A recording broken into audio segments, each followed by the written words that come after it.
Hi, good afternoon.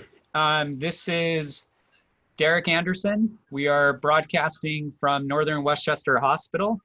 I am just, if you give me a quick moment for those who have joined us on Zoom, I'm going to now connect us to Facebook Live. So give us just a quick moment and we'll be starting momentarily.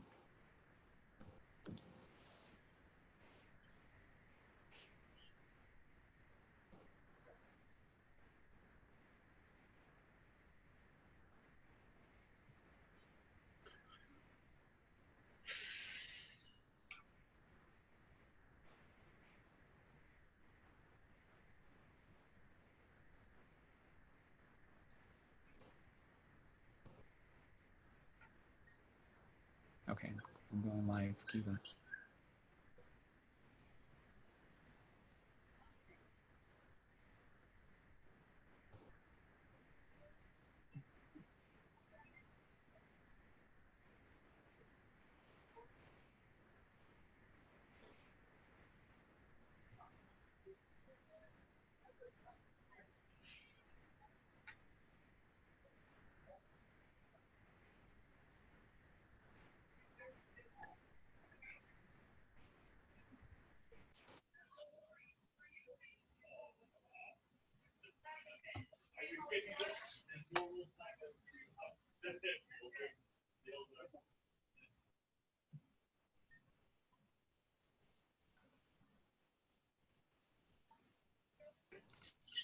All right, good afternoon, everyone. Derek Anderson here, Executive Director of Northern Westchester Hospital, part of Northwell Health in Mount Kisco. Thank you for joining us, for those who are joining on Zoom and for those who are joining us via Facebook. We're happy to be here with you today and give you an update on where we stand on this fight against COVID and to really talk about some of the dynamics that we've been hearing from our community on is the hospital safe? And as we start to look to the future on and our government leaders look for ways to reopen the economy, and as the weeks progress, social distancing starts to relax, is the hospital prepared for patients coming into our ER, our surgery starting, maternity patients? And so we're grateful to be with you today. I'm joined with Dr. Michael Rosenberg. Dr. Rosenberg is a surgeon in our community, a part of the Northwell family. He is the Vice President of Surgical Services and the Associate Medical Director of Northern Westchester Hospital. We're also joined by Dr. Navid Mootabar, who's the Chief of OBGYN and also a member of our faculty and a member of the Northwell family. So thank you both for joining us today. Great. So to get us started, I want to give the community a brief overview on where we stand on COVID, specifically in the hospital and across the Northwell network. As of this afternoon, we have approximately 40 patients in Northern Westchester Hospital that are COVID positive. You may recall at the peak of the pandemic, this hospital was at a peak of about 95 patients in the hospital at any one given time with COVID.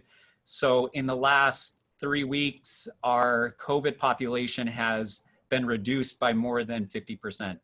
So that's great news. We're seeing that curve not only flatten. I think when we were with you 2 weeks ago, the curve certainly was in a flat stage. And now we're most definitely seeing that curve start to go down. So good news on all fronts. We're also seeing this across the Northwell Health system. As of this afternoon, we have approximately 2,000 COVID patients in our 23 hospitals across the network. And that's down from almost 3,600 patients just a few weeks ago. And so very positive. I think you're seeing this in the media. I just wanted to reiterate that what we're seeing here locally is that same positive trend, if not perhaps more accelerated in recovery. To date, Northern Westchester Hospital has discharged about 250 COVID positive patients. For us, those are 250 lives that are now and back with their family and their friends. and their loved ones. And so for us, every patient is a victory. And I want to share with you briefly and share a photo with you. On Friday, we celebrated a milestone, and it was quite exciting for us to celebrate the discharge of a patient named Vinny. And if I can share this photo with the community, this is Vinny. Of course, he's given us permission to share this. Vinny was our first COVID positive patient here at Northern Westchester Hospital.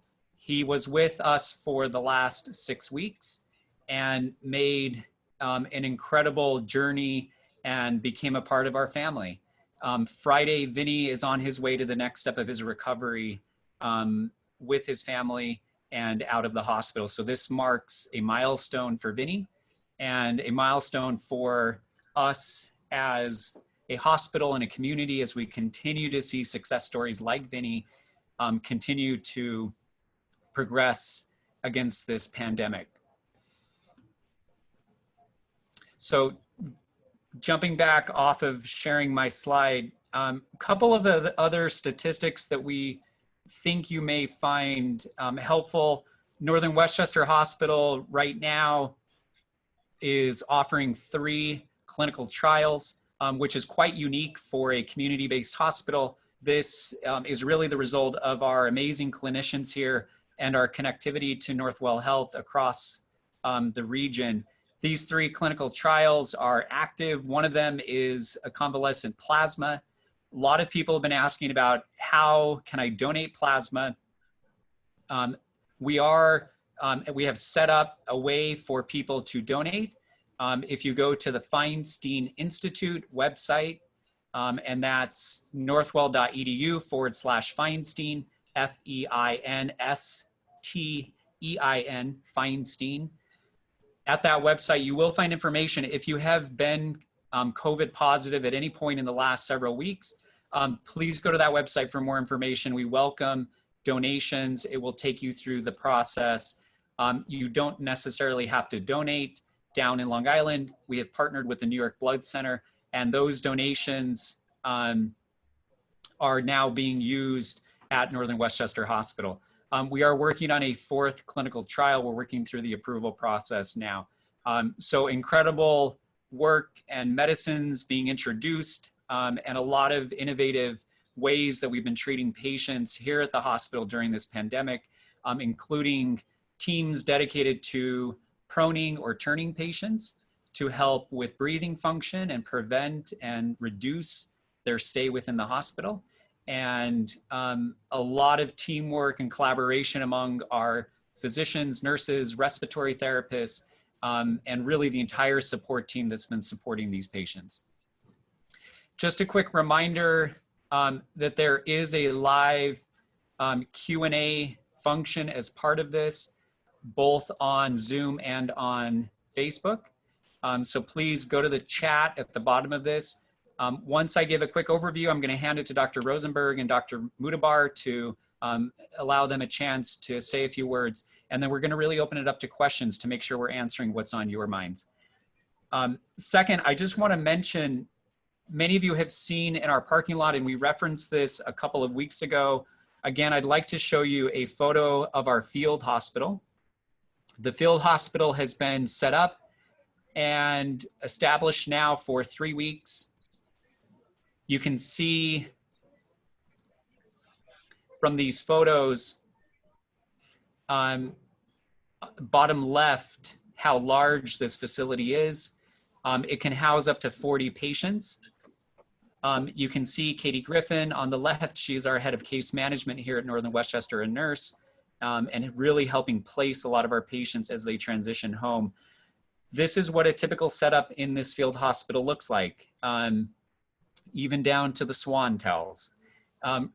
We have not occupied the field hospital, and frankly, as our message has been all along, we hope we don't have to occupy.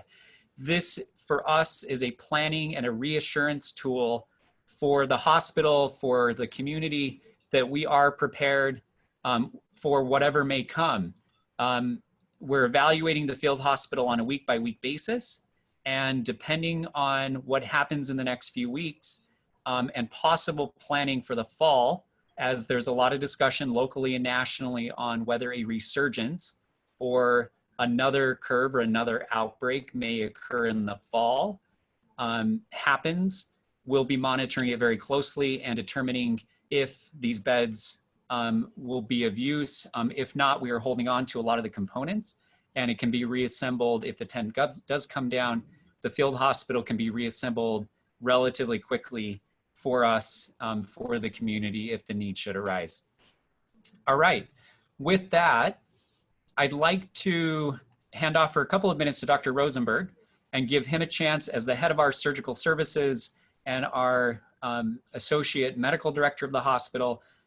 Michael, is there anything you'd like to say as we think about reemerging or emerging out of COVID, and as it relates to surgery? I know we have been doing surgery all along. Maybe you can talk about that for a few minutes.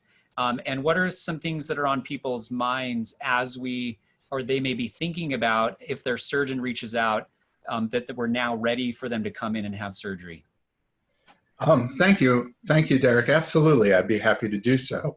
I think the number one message that all of us want to share with the community, certainly our medical staff and nursing staff, is that we're still here for you. Clearly, we've been focused appropriately on COVID. It's been overwhelming in some ways, but not completely. We've maintained the capability of taking care of our patients with non-COVID issues and have been doing so all along. And in fact, we're very excited now. As Derek mentioned, the percentage of our patients with COVID has gone down so significantly.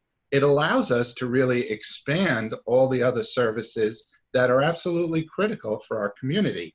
I know one of my colleagues, Dr. Kat Neese, who's our chief of cardiology, was mentioning that they're seeing a trend around the country of people with heart issues that really need to be seen, that have been sequestered in their homes, quarantined, just concerned about coming in. And the message all of us want to give you today is that we're prepared for you to come in and get your issues addressed. In fact, Derek, if you wouldn't mind showing the slide of Mary Ann ringing our gong, we have a tradition at the conclusion, successful conclusion of chemotherapy, surgery, and/or radiotherapy for cancers, that we all everyone involved in the care takes our patient out of our cancer center for their last visit and joyfully watches her hit the gong to say that she has beaten this problem. And this is during the COVID crisis. So we're still doing what we need to do to take care of our community. I'll just take a minute or two to talk about surgery in particular now. So as all of us know, in New York, the Department of Health issued a declaration that we could not do so-called elective surgeries beginning in mid-March, I think March 13th. But just again, to make the point, for emergency surgeries, we've been doing that all along. And we've managed to complete 4 to 5 surgeries a day successfully, caring for our patients and making sure that they're not only cured of whatever the problem is that they came in with, but they're kept safe from any COVID exposure to the extent that it's possible for us to do so. And that possibility and capability is steadily increased. The last point I wanted to make is, as of this week, we've been able to expand our ability to do not only emergency surgeries, but so-called tier 3. There are 4 tiers, emergency is tier 4. Tier 3 surgeries are those that are really urgent and time sensitive and need to be done, but could possibly wait a few weeks to get done. And so to keep our community safe, we've been waiting. But now we've decided that we have a mechanism in place to keep everybody safe as we do these surgeries.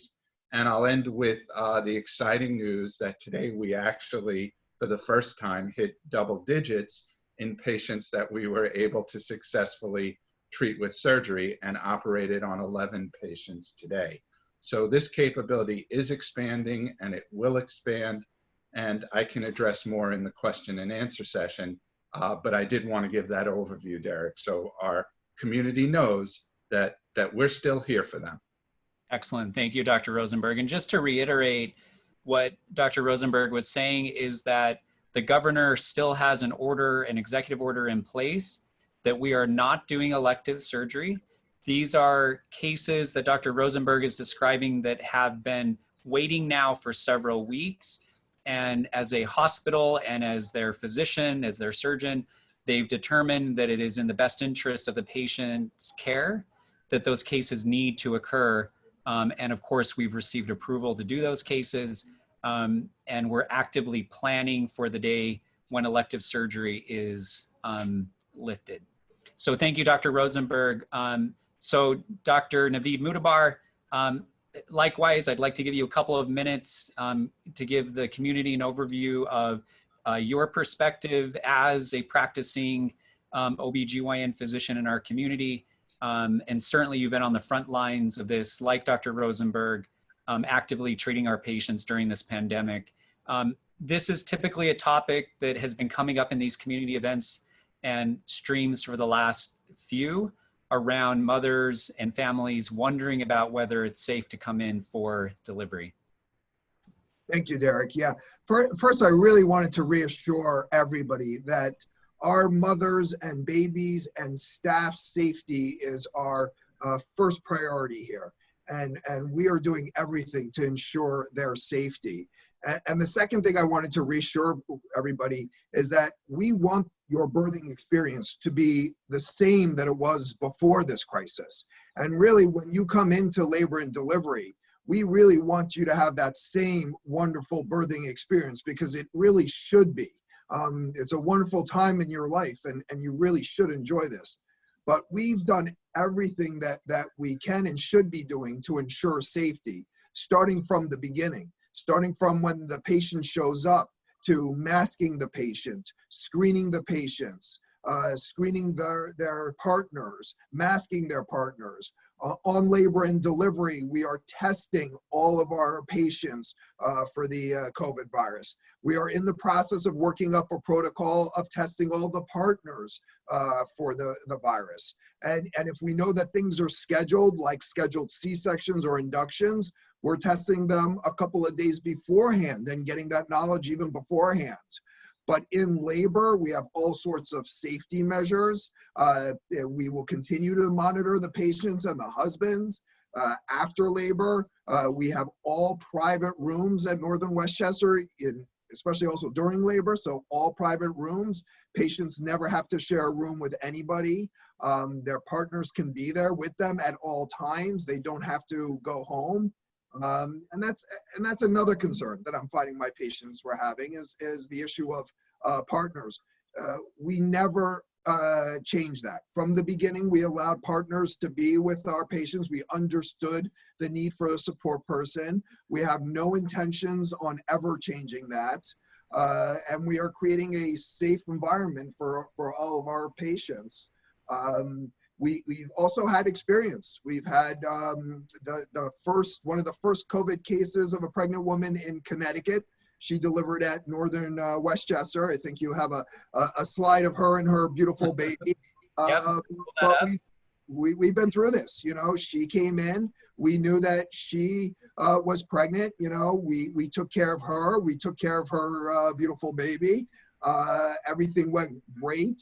The nurses were excellent. They had compassion. They were by her bedside. They took care of her, and everything turned out great. So we've dealt with it, you know, but that's what I really want to reassure is that it is a safe environment. The other thing that I wanted to make sure that everybody also knew is we have a mother-baby navigator. Her name is Lorraine Owens. And she's somebody that typically reaches out to our pregnant mothers at week 20. But she's just another person who's there for you. She's another person that if you have any sort of questions, concerns, you can call her up. She's the liaison to the hospital. I mean, us doctors and staff, we're here for you also. but Lorraine Owens is there for you with any sort of issues, questions, or concerns, and that's her number, 666-1840.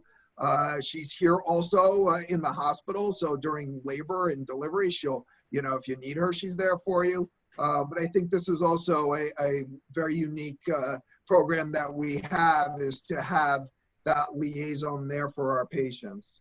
But again, I just really wanted to stress, for us, it's business as usual. When you're in maternity, when you're having a baby, you should just be reassured that this is a wonderful time. We get it. We know what your concerns are. We're going to keep it safe for you and safe for the baby. And also afterwards, we're letting people go home a little bit sooner than usual. With normal deliveries, they are going home after 24 hours. And with C-sections, they're going home after 2 days. And that's if you want to. If you want to stay for the full normal stay, that's your choice also. But again, I just want to reassure everybody, we got you. It's safe and business as usual. Excellent. Thank you, Dr. Mootabar.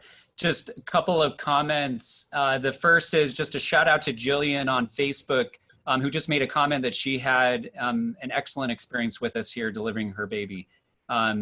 So we're not going to say if we know who Jillian is or not, but thank you to Jillian who posted that. And then I just like to share on a personal note, my wife is actually expecting, and she's due on May 24th, which is only about 3 weeks away, and with actually Dr. Mootabar's group. And so frankly, we're excited. I have zero concerns about the delivery, and I've been here every day for the past 7 weeks.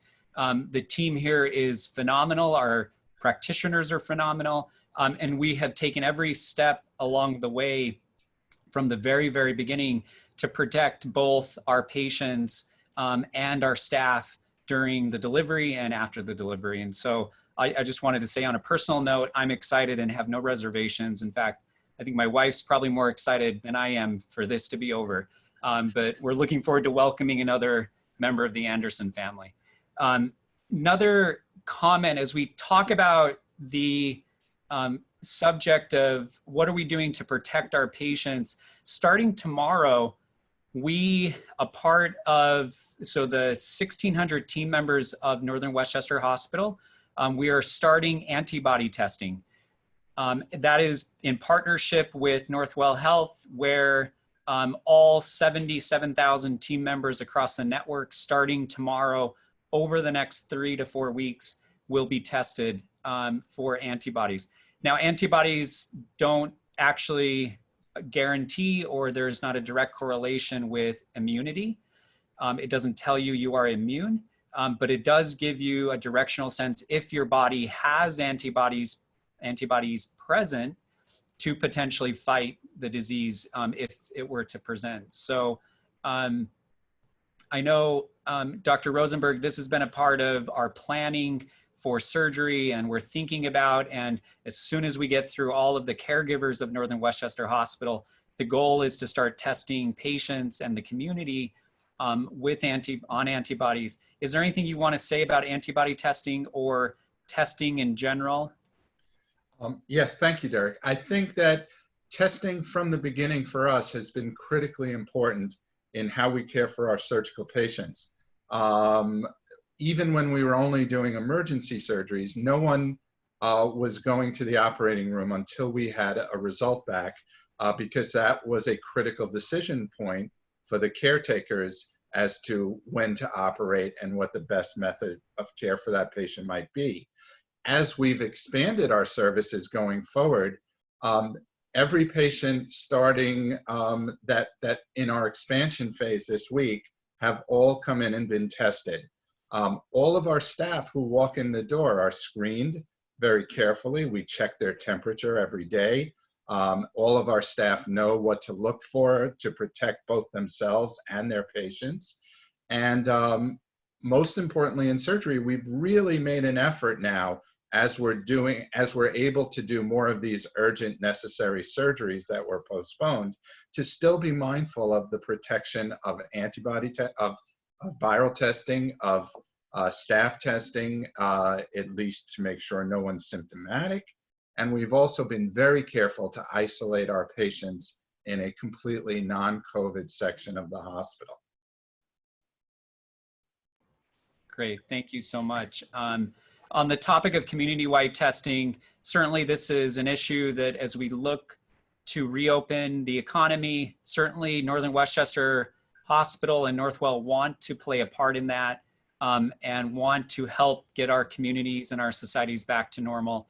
On that effort, we are actively thinking about and talking with our town supervisors that we work with and the patients that we serve in this community for the potential to do community-wide testing for both the PCR, the COVID diagnostic test, as well as the antibody test. And so I think more information to follow on that, but we're actively planning and looking to do that. We're hoping in the near future. There's a few questions that I think we want to answer. The first is Dr. Wayne Berman asked the question, are there any air purification systems that are proven to kill the COVID-19 virus for an office setting? A lot of the air filtration systems that we've been actively deploying throughout the hospital in our COVID units are certainly HEPA filtration units. That's probably the first concept. There are a lot of systems out there, and I'm not an engineer. Dr. Rosenberg or Dr. Mootabar, I don't know if either of you are engineers. Speak up if you are. But there are air filtration systems that use UV light. UV has been proven to kill the virus, as we're actively using a technology called Purple Sun, which is a piece of equipment that we have had in our operating room now for a couple of years. And we're now deploying it to our COVID units to disinfect equipment. It is extremely effective at killing the virus. And so, Dr. Berman, it's going to be probably a combination of a HEPA filtration system with some sort of UV light. And then, of course, all of the things you've been reading already around bleach and surfaces. Remember, the virus is not necessarily airborne unless it's aerosolized through some type of procedure, like a BiPAP or during extubation or a cough or something. So just keep in mind, a lot of what you're going to want to focus on are surfaces. Second question from Adam Rose is, of course, we do not want to drain resources while you are testing our 77,000 staff members. When can the general public get tested and how do we do that? So great question, Adam. A few moments ago, we referenced planning that is actively occurring for community-wide testing. As you can imagine, and as you've heard, capacity for testing has been a limiting factor during this entire pandemic. Every week it gets better. Northwell Health, we're processing about 3,000 diagnostic COVID tests, studies every day. Just based on the math that I shared with you, where we still actively have about 2,000 patients in our hospitals, plus those presenting to the ER, our emergency departments, and going home, you can see that just from a sheer number standpoint that we're still pretty much at that capacity. Now that capacity is going to grow and we're going to be able to release more and more in the coming weeks. By the middle of May, that number is going to go up. Antibody testing, Northwell, within the next couple of days is ramped up to be processing close to 10,000 antibody tests per day. Our priority is focusing on those healthcare workers and those who are in our hospitals and in our urgent care centers, the GoHealths, and our physician offices who are on the front lines with our patients. Once those team members are tested and its capacity is there, as I said earlier, we are actively working on community-wide testing, and that'll be in coordination with our local town and mayor, Dr. Pickenich here in Mount Kisco, as well as with the county health department. It's got to be a very tightly coordinated effort. Dr. Rosenberg, there's a question that just came through on, can you give some examples of what you mean by tier 3 surgical cases? Sure, I'd be happy to. So basically, surgery is divided at this point into 4 tier levels Tier 4 are emergencies that have to be done right away. Tier 1 are elective surgeries that can wait. It's not that they're not important and need to be done, but there's no time issue that is relevant to getting them done. Tier 2 cases are surgeries that also need to be done, but you can wait a good 3 months is the amount given or so without any significant change in the outcome and what will happen. Tier 3, on the other hand, though, are urgent surgeries that, although you can wait a short amount of time and do other treatments while you're waiting, they really need to get done soon. And the time frame we like to use is about 2 to 4 weeks. So examples, a patient that I know that had surgery today, a woman who had breast cancer.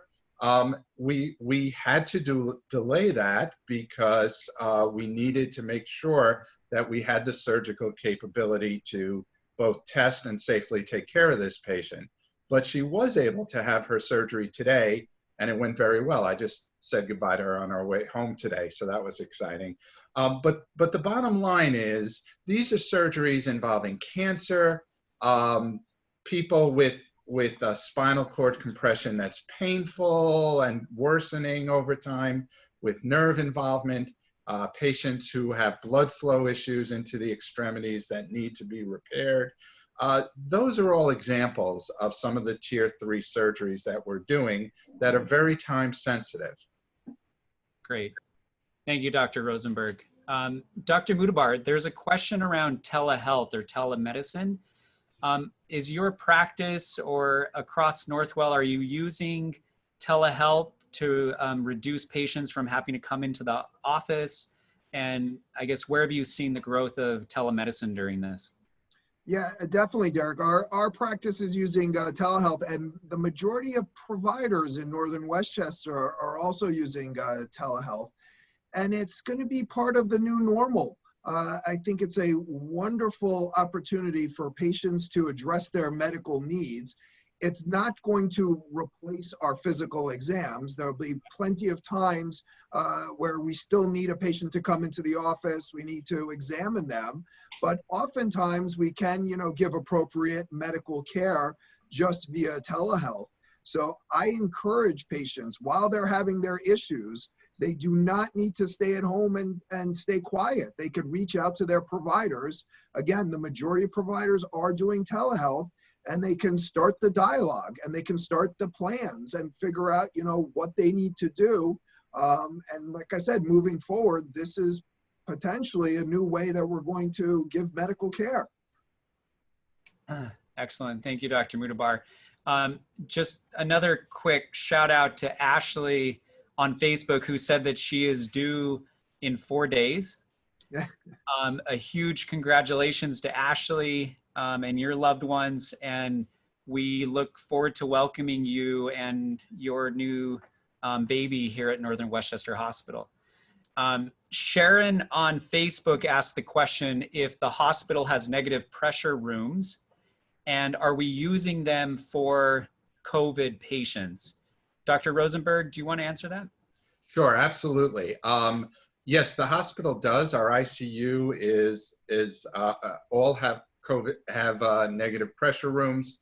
We have some in the emergency room. We have some on the floor, and in our PACU, which is our recovery area after surgery. All of those areas are equipped with negative pressure rooms, and basically, what that does is it's pulling air in as opposed to pushing it out, so that since COVID is an aerosolized mode of transmission, air particles are actually kept within the area that the patient is, so that you don't have spread outside into the hospital, into other areas. And that's been an important part of how we've been able to successfully treat so many COVID positive patients. Negative pressure is critically important, and we're fortunate to have a facility that's given us enough capability to take care of these patients safely. Great. Excellent. Thank you, Dr. Rosenberg. So Dr. Mootabar, can I ask you to, there's a couple of questions on antibody tests. And one of them is, if you have a positive antibody test, but you have no symptoms, are you still vulnerable to getting COVID and becoming ill? So the antibody tests are new right now, and we don't know what the sensitivity of some of these tests are, where you can have, let's say, false positives. So in the question of saying having a positive antibody test, does that really mean that you had COVID and that you are immune? So we have to be cautious with the information. And although it's reassuring so far, but to say that just because you're positive, you can never become ill again or never get COVID, we're not quite sure of that answer yet. So a lot is unfolding as we kind of, move forward. And daily, we're learning more and getting more answers to some of these questions. Yeah, great. That's great. And should we be looking for a specific antibody test? Somebody's asking, is there a particular test that's better than another? Or it sounds like they're all developing and learning the sensitivity and increasing the reliability of these tests as the days progress and as more people get tested. But is there a specific test that either of you are aware of that is more reliable than others? I think I would, Derek, if I may, I would almost answer that the other way. And I would say, we need to be cautious. There are definitely antibody tests that have been approved that are out there. Northwell has access, other health systems do as well. But I wouldn't look to an antibody test online or kind of on your own and trust that that's going to give you an accurate measure. So I think it's almost a buyer beware situation. Be careful where you go to get testing, because it needs to have been vetted carefully and in fact be from a trustworthy source. Yeah, absolutely. And I'll just, and I would also like to add, we're not quite at the point where just because you have a positive test, you're free to go about doing whatever you want to do. And I think that that's sometimes confusing messages out there, and we need to be aware of that. And again, urge people that we still need a little bit more time to vet all these things and get the correct answer to everybody. Excellent. Yeah, great point, both of you. Thank you. Just jumping topics a little bit, Brad asked the question, can you explain the discrepancy in the numbers between what's counted as total cases, deaths, occasionally the numbers of patients who are recovered, and the numbers, frankly, never adding up? And then what about the bulk of patients remaining? So, Brad, I think you're getting an inside look at how complicated some of the tracking of this information is and has been. The short answer is, frankly, the numbers are never going to add up entirely unless you go to the direct source. So, and it's always a snapshot in time. If you and I were to sit down now and go through all of our numbers, I could tell you exactly at any one given time. Now remember, 5 minutes later, those numbers will be different and they'll be out of date. As patients leave the hospital, patients may pass away. And so it's very much a moving target. Keep in mind also, a lot of these statistics are being reported from the hospitals and the physician offices to the State Department of Health and to the County Department of Health. Sometimes, depending on when their data is published, it might be the day before. Sometimes the hospitals are working real time. So it's really dependent on specifically what metric you're talking about and going to the source. And, that's part of the reason we wanted to share with all of you this afternoon at the very beginning, how many cases are actively, as of 4:00 p.m. on April 30th here at Northern Westchester, because it does change.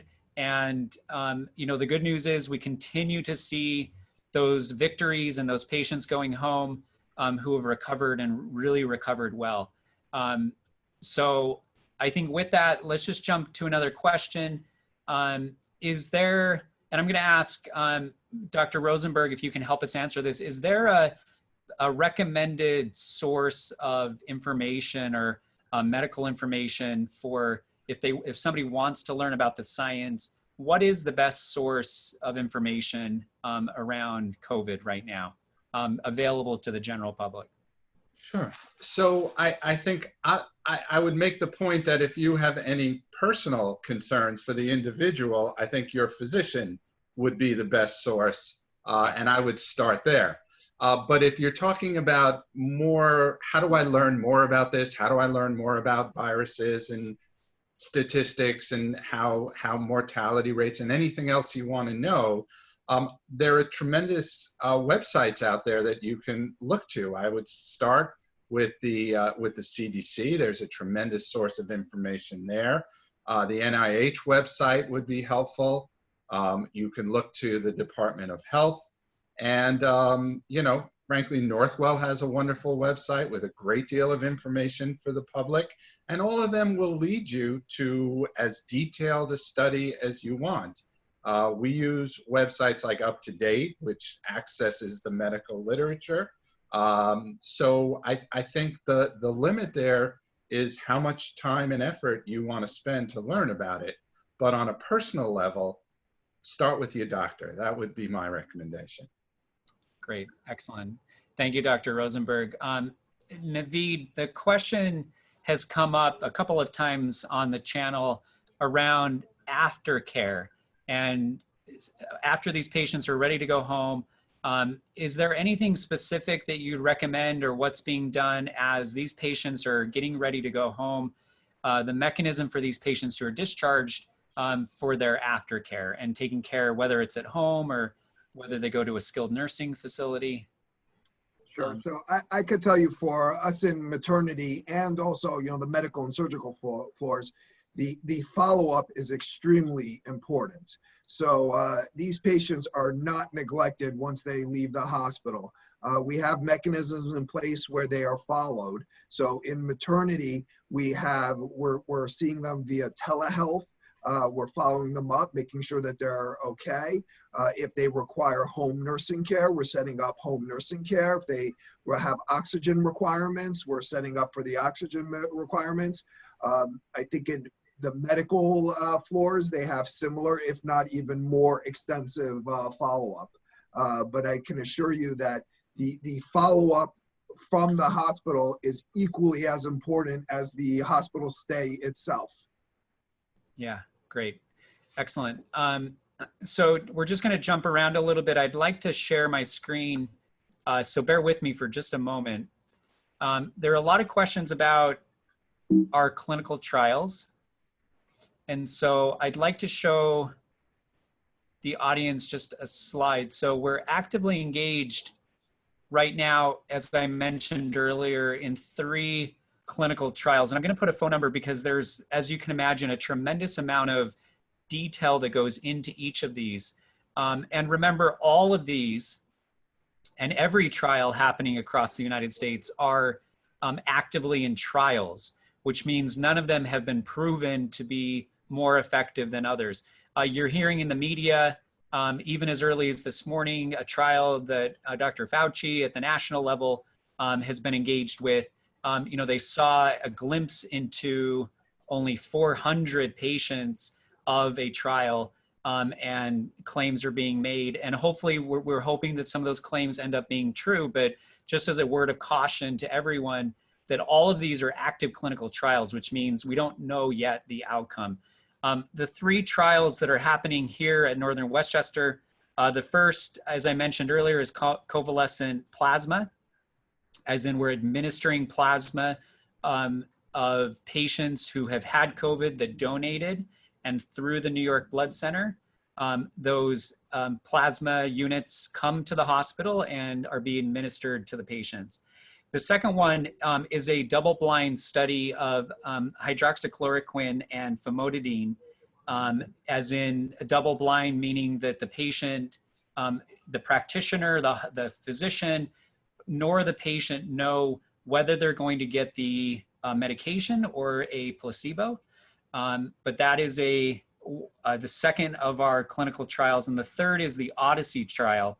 All of these, again, we're certainly seeing pockets of positive outcomes with some of them, but it's really going to take a tremendous amount of more data for us to draw good conclusions. And as we do, hopefully, as part of Northwell, we can share those things with the community so that you're up to date as much as possible. But if you have a question specifically about our clinical trials, or there are a lot of other names out there that you've been hearing and reading about, please just call this number and we're happy to walk you through kind of where we are, where Northwell is, and then potentially answer questions that are happening with clinical trials outside of Northwell Health. Great. So another question came up. Have we seen many children test positive for COVID? And the question added toxic shock syndrome. Dr. Rosenberg, can you help us answer this?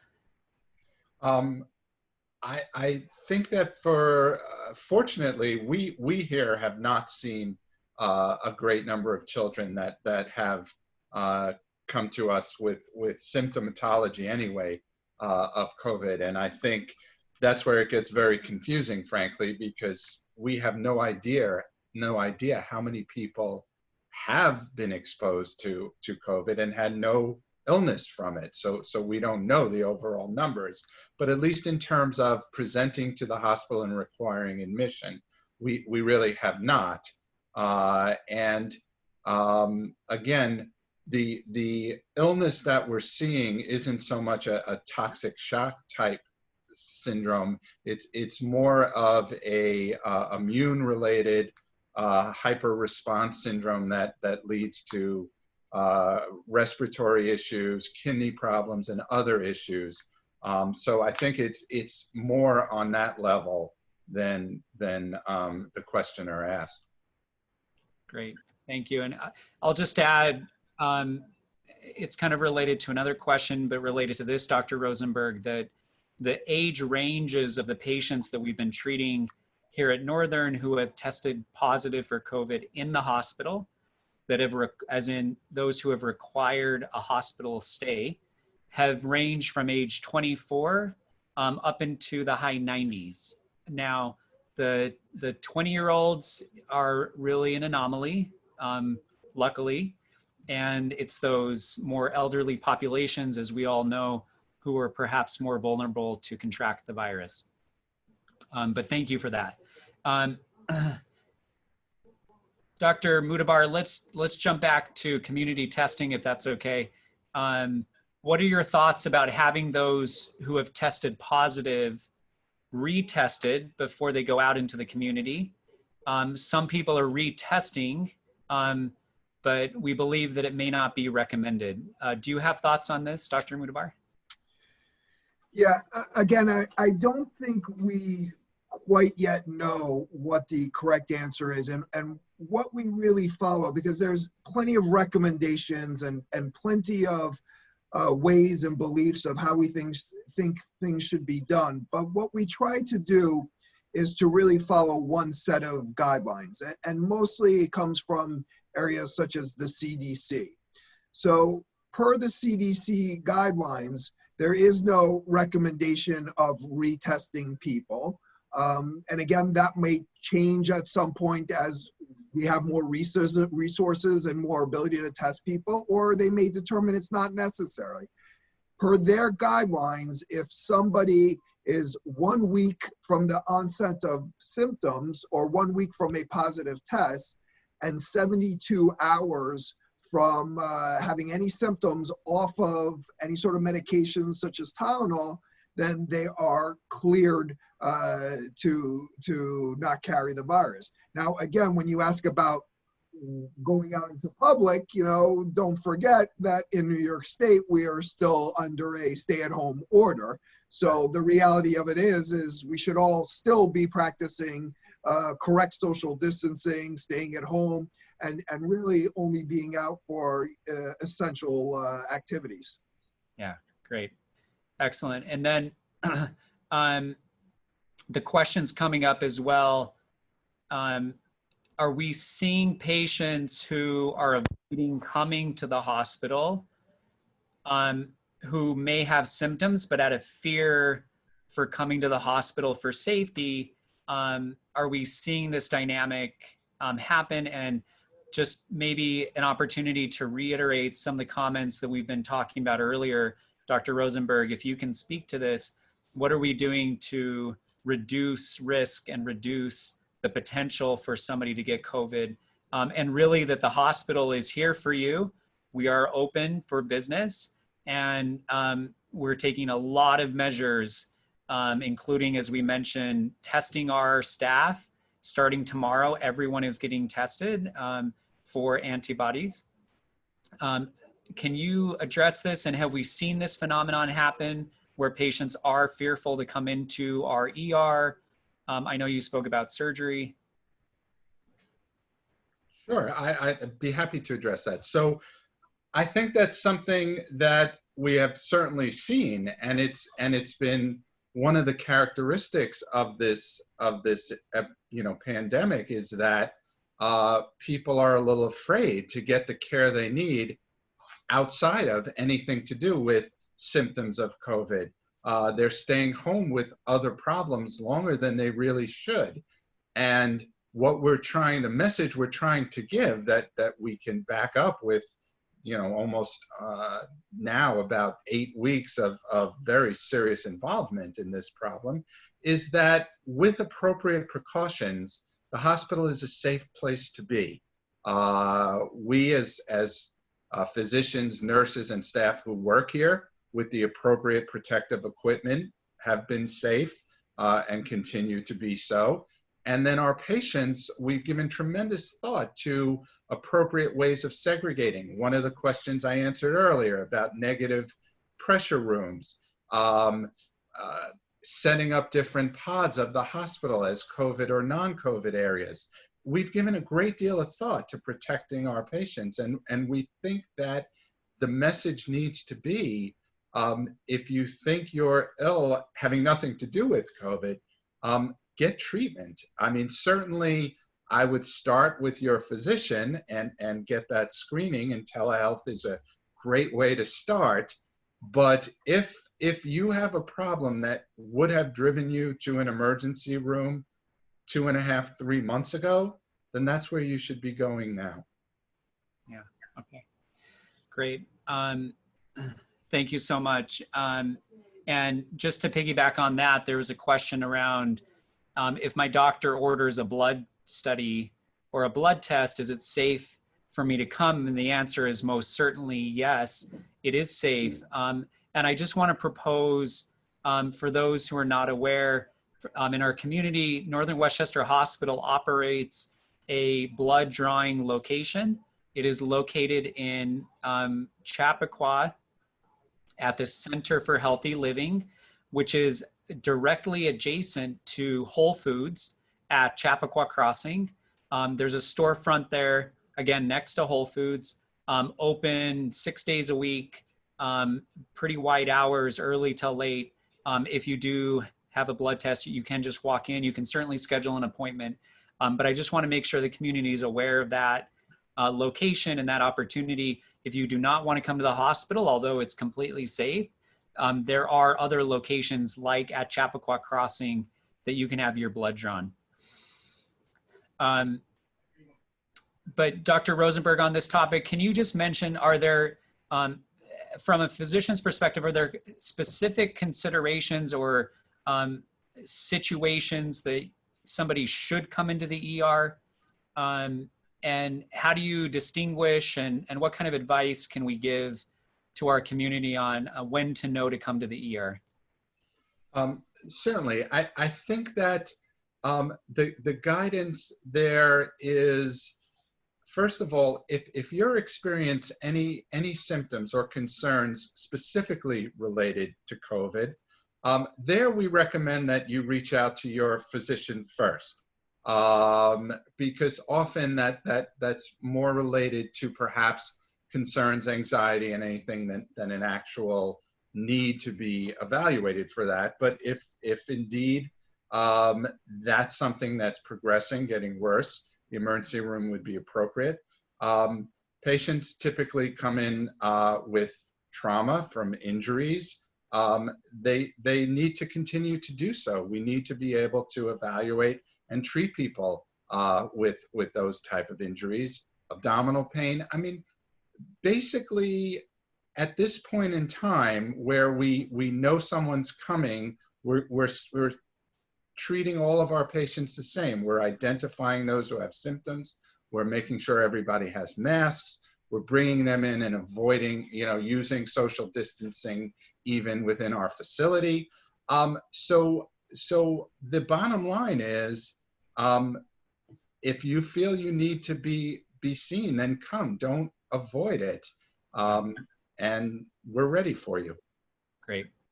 Excellent. So we're going to take just one more question. And Dr. Mootabar, I'd like to hand this one off to you.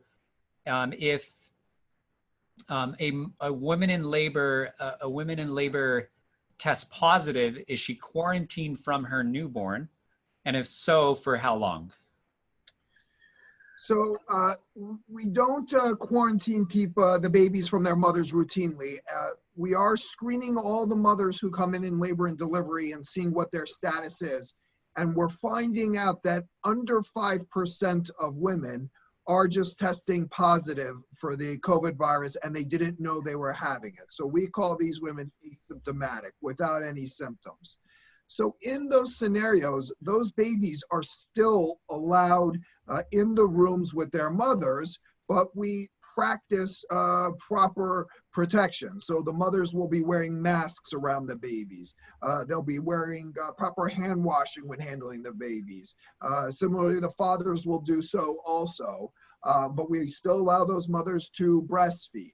The issue really becomes if you have somebody truly sick with COVID. Those are a different set of recommendations, because if somebody is actively having a fever and cough, then you are a little bit more concerned. So we will keep those babies in a different room and try to reduce the exposures to the mom, but we understand that those babies are going to go home with their mothers. And typically it's going to be the same guidelines. Until you resolve, you should minimize, the exposure without the proper protective gear. Yeah, excellent. Thank you. So before we wrap up, and I have just a couple of closing comments, is there any last messages or words that either of you would like to mention before we wrap up? Sure, if I may. We've put in tremendous effort amongst our staff and our surgeons, anesthesia, to be prepared to serve our community. And we are. So if you have a problem that is considered urgent and needs to be taken care of, please don't stay away. We're here for you. Yeah. Great. And Derek, I would like to also add that, for the physicians here, for the nurses, the staff, and everybody, this is our home. This is our second home, and we want it to be safe. And we want to take care of our patients. And we want to give that same level of excellent care that we were giving you before all of this happened. As a matter of fact, we take pride in that. So I really want the public to know that they can continue to trust us during this. They can continue to feel comfortable getting their care at Northern Westchester.